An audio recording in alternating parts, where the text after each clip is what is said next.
I served in the United States Army as a human intelligence collector in the Korengal Valley of Afghanistan. We were essentially in a black zone.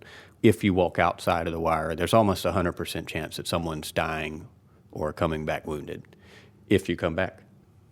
We were tracking Osama bin Laden and people like that, high-value targets, for almost a year and a half. And we were involuntarily extended. I remember during that time at one point being incredibly homesick and just lost, if you will, in the middle of a war. And one day, a Black Hawk helicopter flies into the valley, and they kick off bright yellow U.S. mail bags.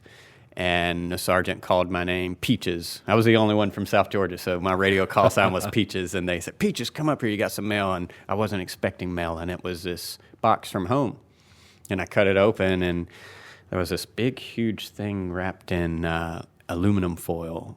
And so I'd take off this layer of aluminum foil, and then there's more aluminum foil, and like 30 layers of foil and plastic wrap and this, that, and the other. And my Mima had baked this homemade sour cream pound cake, and I've seen my Mima bake this for people whose mothers have died. It's something that she takes to those who grieve.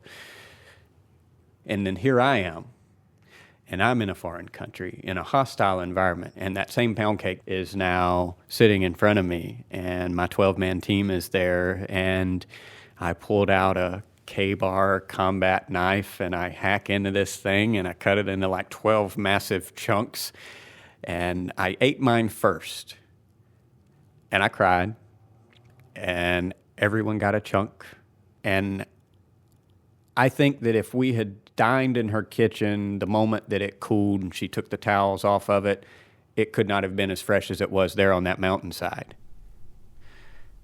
And for that one moment, I felt loved, even though I was lonely. The pound cake was clean, even though I was so dirty.